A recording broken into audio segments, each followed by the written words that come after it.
All right, everybody, we are in for a emergency podcast here at Ash Talk. I'm Jake, along with Hayden, and wow, I feel like I'm not going to have a lot to say because I have to apologize to all Michigan fans out there. Thank you. Thank you. Thank you.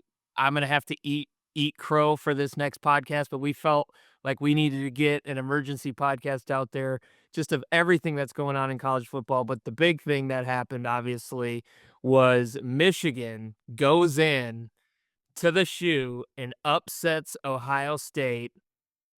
Um, Let's go. Wolverine, Wolverines go to 7-5. Ohio State, they're not going to be competing for the Big Ten title this year. A absolute amazing show of grit from the Michigan Wolverines, and Hayden, just you wouldn't even be wanting to do this podcast right now if they had lost. Hold up, I mean, your immediate thoughts. How are you feeling right now after that victory? I'm glad it's over, and at the end of the day, holy smokes, we shocked the world. We were a 3 touchdown underdog, and to come in, go to the shoe, and beat them and stop their high flying, high powered offense, just unbelievable. It was an ugly game. Just statistically, just really bad offensively. 60 yards with our quarterback, Davis Warren. Uh, he threw 2 picks on top of it. I mean, yes, really sloppy offensively. Khalil put the team on his back, had 32 carries, I think, for 116. Did just enough, had some crucial runs that kind of got us over the hump and kind of kept the ball moving. But at the end of the day, dude, Michigan got their 4th win straight. Consecutive win. Yeah. And so that's all that freaking matters, bro. Yeah. So how How does does they win? yeah. Yep. And how, I guess my question is and I can't say anything. I can't really talk because I thought Ohio State was going to win by 2 touchdowns and I didn't think they had a chance. And I told you before we went live, I said that win felt like almost like a 2023 Michigan win where it was just really good defense, really good running the ball.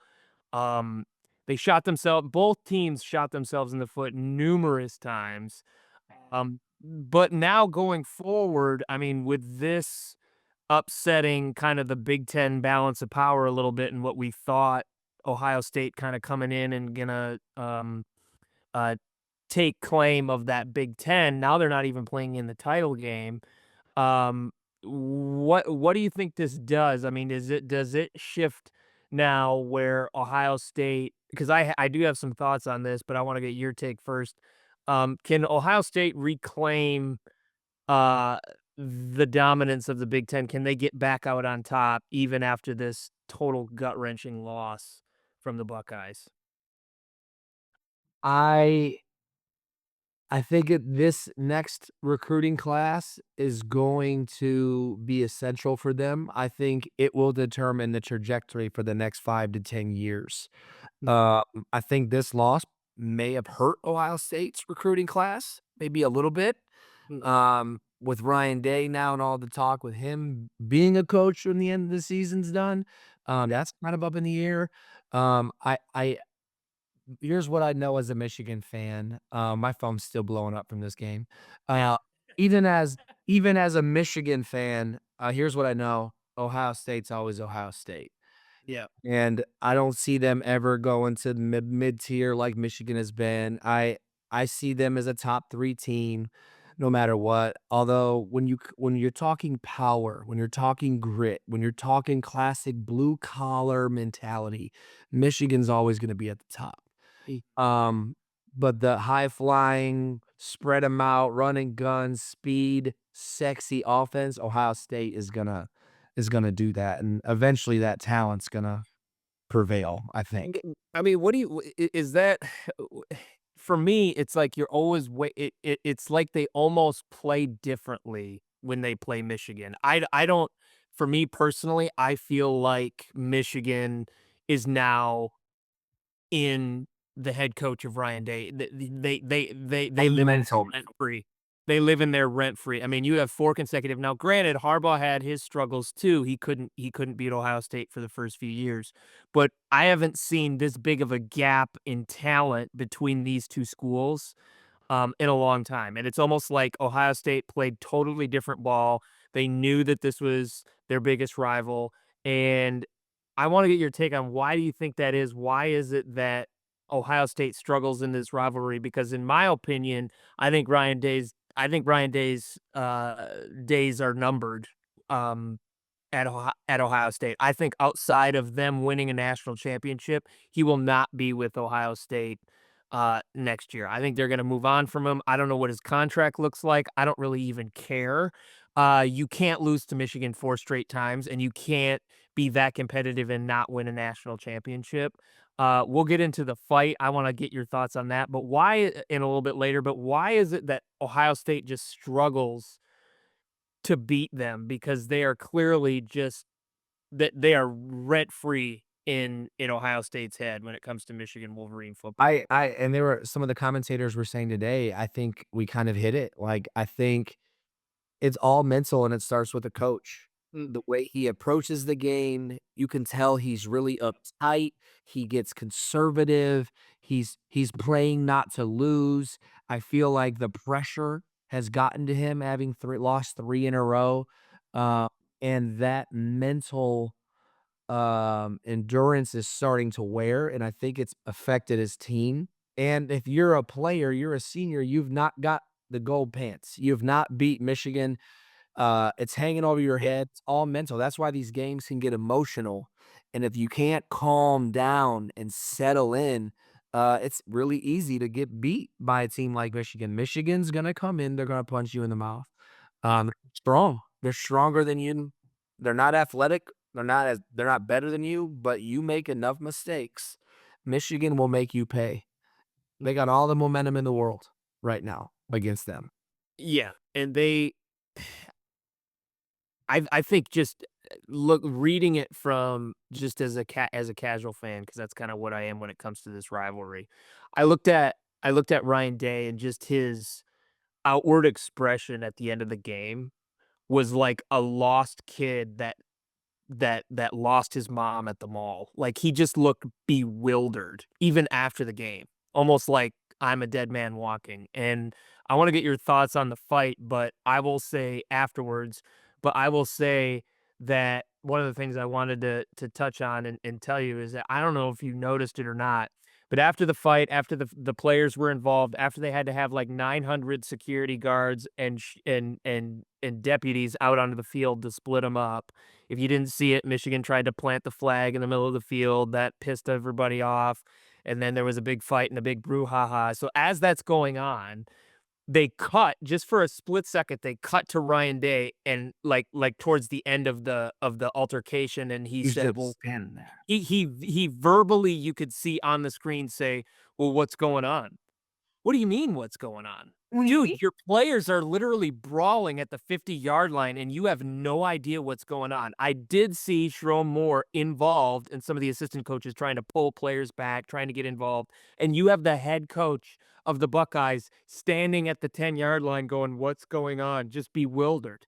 And he literally verbally said that. It's like, "Dude, you have lost this team. I don't see them winning a national championship when you have this is a backbreaking loss for them, and I could see the whole locker room bailing on this head coach because you can't have your players literally brawling at the 50-yard line and you verbally say, "I don't know what's going on." He's, like, looking around. It's like, "Dude, how disassociated are you of this team?" I think And honestly think he's worried about like, "Well, I'm fired." yeah. He just about totally, I totally agree. If he was walking towards the end zone and they were doing like the little Ohio State whatever, and he was just like I said, he was just bewildered. He was just dumbfounded. Like he knew he needed to win this game. Yeah, He knew that there was no excuse to win this game. He lost it, and now he's thinking, I don't have a job yep. next year. He's And thinking about that post-game interview and all yeah. that he's gonna say. But what as a tried and true Wolverine fan, what are your thoughts on the little brawl that happened post game? At the end of the day, there's a lot of people, there's just no tact, that was so disrespectful. Dude, we've got the flag planted on our field twice now. It's part of the game, it's a rivalry. Uh, Initially, he went and tried to plant the flag in the field, and some of the guys didn't like it, fought him over that and all that. Then he kinda got away, and then it was the second time that he decided to walk Yeah. through all of the players. He got one coming. That, I think, looked smart. I don't think that that was cool. Again, rivalry, emotions, but that was a really bad idea just simply because of look what happened. It was already heated. They already were trying to fight him when he was away Yeah, and you were doing it. yep. So you have that come in. I wish it didn't happen, but there is an element of like, hey, this is rivalry. This is why they call it the game. I mean, it is Mhm. straight up hatred, and there's a lot of emotions, and there's a lot of crazy things that just get done. Yeah. This game, I totally agree. I'm glad you seen that, and that wasn't just me because it was like they tried to plant the flag, then it was a little bit of a brouhaha, then they separated. Then he took the flag around and then tried to march through the Ohio State team's side as they were exiting. It's like, dude, you're looking to get punched in the face. you At that deserve point, better. you're looking to get punched in the face. If I'm Ohio State, me personally, I'm getting off the field because I am so pissed off. Right. I don't even care. I'm so mad that my team just completely freaking laid an egg, Yeah. and I'm disappointed in myself. I It, do not care about a maize and blue M being stamped in the middle of the field. Grow right. up. But on the same token, dude, what do you do? So I kinda look at it as a 50-50 type blame, rivalry type thing. I Yeah. think personally, I think Joel Klatt and Gus Johnson I think they hemmed and hawed a little bit too much, like it was like somebody got murdered on Hollywood drama, classic Gus Johnson. Joe Galap was like, "Well, this is rivalry. People plant yeah, flags. That's part of the game."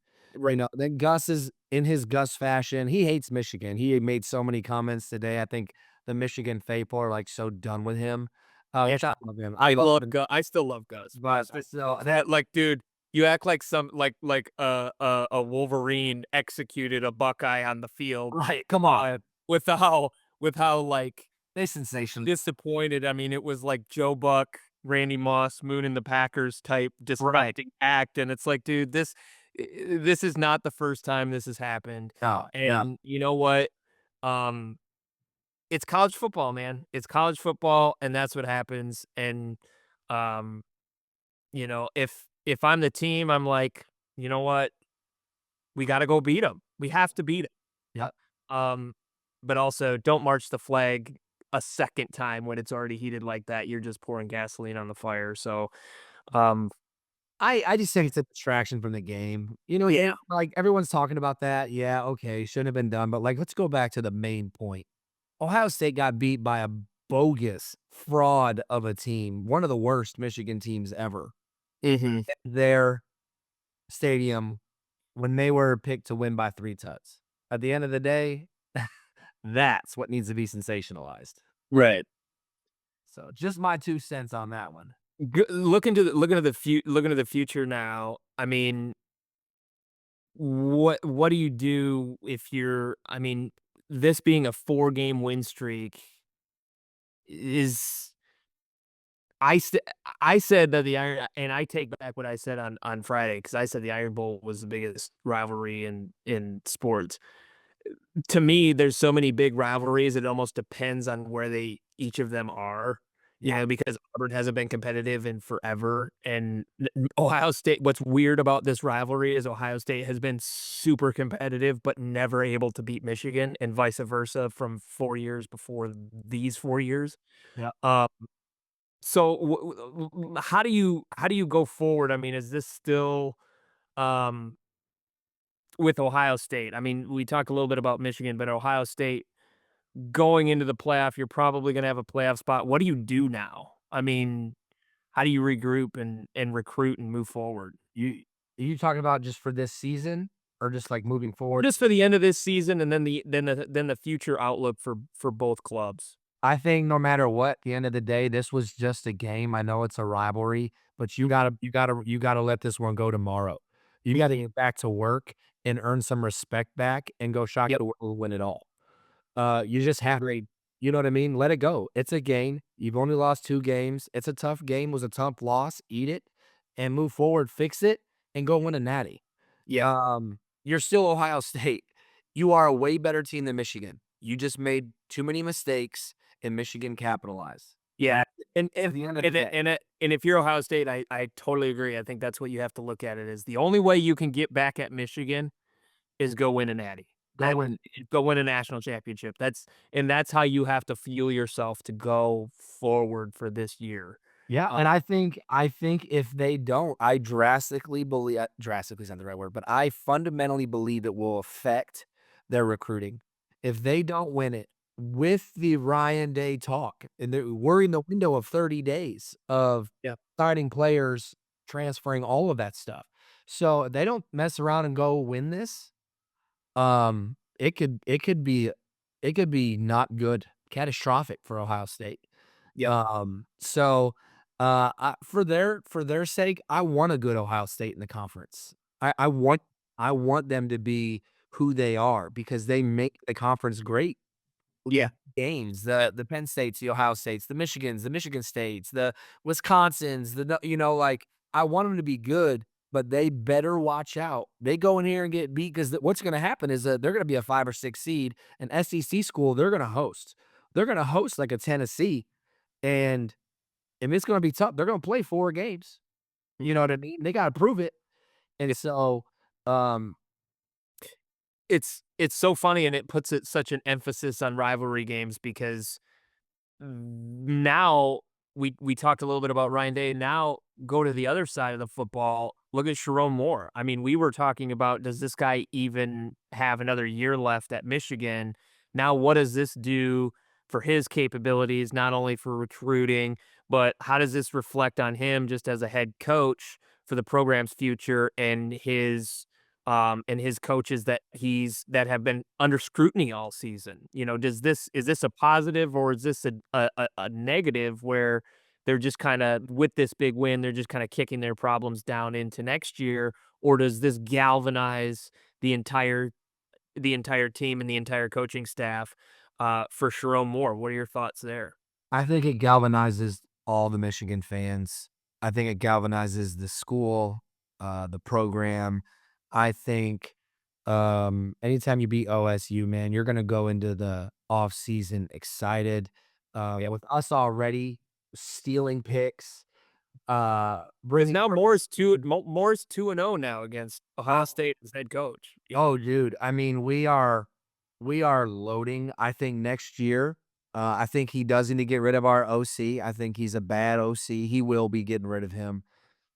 Wink, I don't know. I was anti-Wink for a little while, but he's kinda buttoned up some stuff, and I definitely give him another year. But I think Sharon's got a little bit of a future here. I think the pressure will be on next year though, because you're gonna have some dudes. And it's not gonna be really fair because they're all gonna be freshmen and everyone's just gonna expect him to dominate with a bunch of 18-year-olds. I don't think that that's fair, but this is Michigan. This is blue collar football. This is the greatest brand of all college football. You gotta win. You gotta Yeah. figure out and hopefully do well in the portal. We didn't do well in the portal last year. And so hopefully You need a quarterback again that can push the ball down the field. we do. I think the overall recruiting and just the culture of Michigan is like that smashed mentality like you've talked about. It doesn't win you a bunch of games, so you have to be able to push the ball down the field. You have to be able to have 3rd and 8s not be scary for you, which is where JJ McCarthy over the last couple of years was so huge. So I don't think Warren is the answer. So I think if they can fix their passing woes from this year, I think if they would have done that, if they would have had a shred of a passing game, I think you're looking at an 8, 9, or 10 win Michigan team. Yeah, Um, and so I think that they have to focus on that, whether that's getting rid of the OC, changing the scheme, finding somebody in the portal that's going to be able to lead this team on the QB side. I think if they fix that and they can maintain their um, that culture of big, physical, wind you down type defense and offensive line, I think they're gonna be in great shape in the next couple years. agreed. Agreed. I think Bryce is gonna start next year. Okay. I'm gonna tell you that I think the whole Michigan faithful feels the same. I mean, the dude's a phenom. He's an Right. absolute phenom. I don't really if you're listening to me right now, take everything I say with a grain of salt because I was totally wrong about this Ohio State team. I was totally wrong. I didn't think Michigan had a chance. What we've seen on this rivalry weekend is just I don't even know what to say anymore. Like I don't even want to talk about college football because it just it none of it makes sense. Right, it None of doesn't. it makes sense. Yeah. With Clemson losing, Miami losing, Texas and Texas A&M are playing right now as we record this. Uh, I have tried to look at the outlook and dissect this, and I have literally thrown up my hands and said, "I'm just gonna wait till Selection Sunday." I And want nothing to be a part. I don't wanna be a part of any of it. I don't wanna be on the committee. I mean, it's so destroyed right now with the Big 12, the SEC, the ACC, like, there's some serious problems right now. yeah, Uh, uh, a lot of 2 lost teams. a lot of two-loss teams and a lot of very good three-loss teams. Because again, you're I mean, I don't even think if you ask me, I don't even think Alabama has a path to get in with 3. 19% chance. They have a 19% chance. I just Yeah, and I think it's you touched on this earlier, does it more so hurt you to play in your championship game? Because if you're Georgia, you gotta go probably play Texas again for the SEC title game. You lose that game, now you're at 3 losses. and they're gonna play them again if they make it through the bracket. Do you imagine that? You about to wanna play Texas 3 times or Michigan playing Ohio State 3 times, like, this could be that day. Yeah. So it could be Yeah. kinda fun. I think it'll destroy the tradition of, like, a Michigan and Ohio State, but it could be fun to just watch them meet again and again and again Yeah. and beat each other up.